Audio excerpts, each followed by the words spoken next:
కొన్ని అంశాలు మనకి పరీక్షకి ఇంపార్టెంట్ వచ్చిన అంశాలు టీఎస్పీఎస్సీ గ్రూప్ 1 సిలబస్లో చాలా ముఖ్యమైన అంశాలు సంబంధించిన పుస్తకాలు ఉన్నాయి.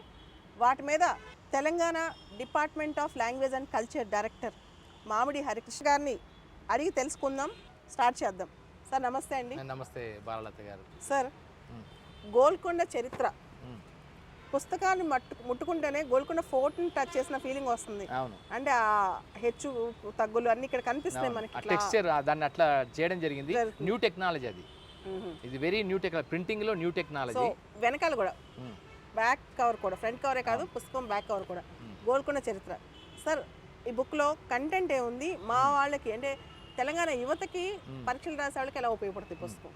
సో ఏంటంటే మనకు హిస్టరీలో కల్చర్లో కూడా తెలంగాణ హిస్టరీలో గోల్కొండ చరిత్ర అనేది వెరీ ప్రామినెంట్ చాప్టర్. అది మనందరికీ తెలిసిందే. ఎందుకంటే దాదాపు 14th సెంచురీ నుంచి మొదలుకొని 1724 వరకు దాదాపు 300 సంవత్సరాల కాలపు చరిత్ర మనకు గోల్కొండ చరిత్రగానే మనకు కనిపిస్తుంది. దాదాపు 8 మంది గోల్కొండ వంశ చక్రవర్తులు పరిపాలించిన విషయం కూడా మనందరికీ తెలిసిందే. ఈ కాలంలోనే చెరువులు వచ్చాయి, వీరి కాలంలోనే కోటలు నిర్మించబడ్డాయి, వీరి కాలంలోనే సాహిత్యము అద్భుతంగా వచ్చింది, అలాగే సాంస్కృతిక విలువలు కూడా చాలా వచ్చాయి. సో అందుకని ఇది very important episode and important chapter in the entire public service commission exams as for as Telangana history is concern. So ఆ లెక్కన గోల్కొండ చరిత్ర ఇది అబ్దుల్ మజీద్ సిద్దికీ అన్నట్టు ఆయన రాశాడు. చాలా చారిత్రకంగా ప్రామాణికంగా రాసిన ఇంగ్లీష్ గ్రంథం ఇది. ఇంగ్లీష్ దాన్ని తెలుగులోకి మన అబ్దుల్ మజీద్ సిద్దికీ ఆయన ఒక మంచి రచయిత, చరిత్రకారుడు. 1950s లో రాశాడు ఈ పుస్తకాన్ని. 1950s లో రాశాడు. ఆ రాసింది కూడా చాలా పరిశోధన చేసి రాశాడు. ఆయన మొత్తం చరిత్రకారుడు గనక చాలా విస్తృతమైన పరిశోధన చేసి ఉర్దూలో ఉండేటువంటి కైఫియత్తులను కూడా, ఆయన ఎందుకంటే ఉర్దూ భాషలో కూడా మంచి ఎక్స్పర్ట్. సో అందుకని ఉర్దూలో ఉండే వాటిని కూడా పరిశోధన చేసి అప్పుడుండే ఆధారాలని, శాసనాలు, అప్పుడు శాసనాలు అంటే ఉర్దూ కైఫియత్సే, ఆ కైఫియత్స్ని తర్వాత ఉర్దూలో ఉండేటువంటి ఆ గ్రంథాలను అన్నింటినీ కూడా అధ్యయనం చేసి వాటన్నిటి నుంచి చరిత్రని నిర్మాణం చేశాడు. ఇప్పుడు మనం చదువుతున్న అన్ని చరిత్రలకి మూలం ఇదే. అంటే గోల్కొండ చరిత్రకు సంబంధించి 7-8 మంది చక్రవర్తుల చరిత్రకు సంబంధించిన అంశాలన్నిటికీ మూలం ఇది. సో దీంతో పాటు మనకు కుతుబ్షాహీ టూమ్స్ ఉన్నాయి. ఆ టూమ్స్లో 7 టూమ్స్ అంటాం. సో ఆ వాటికి సంబంధించి ఎవరెవరైతే ఉన్నాయో అది.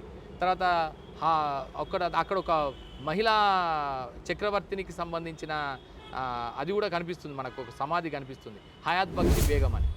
సో హయాత్ బక్షి బేగం చక్రవర్తి టూమ్ ఉంది అక్కడ టూమ్ ఉంది. అక్కడ జనరల్గా ఉన్న మొత్తం 7 టూముల్లో ఒకే ఒక్క మహిళా టూమ్ ఏంటంటే హయాత్ బక్షి బేగం.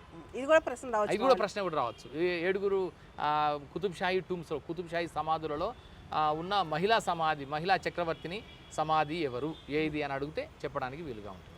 సో అలాగే ఇక్కడ వీళ్ళు 1512లో బహమనీ రాజ్యం ఏర్పడ్డప్పటి నుంచి మొదలుకొని తర్వాత 1724లో నిజాం చక్రవర్తులు ఏర్పడే వరకు జరిగిన మొత్తం ఒక్కొక్క చక్రవర్తి కాలంలో ఏమేం పరిణామాలు వచ్చాయి, ఈ సాంస్కృతికంగా, సాహిత్యపరంగా, సామాజికంగా, ఆర్థికంగా, రాజకీయంగా వారు పెట్టిన కొత్త సంస్కరణలు ఏంటి, పాలసీస్ ఏంటి, అవన్నీ కూడా ఈ పుస్తకంలో మనకు, ఈ గ్రంథంలో మనకు కనిపిస్తాయి.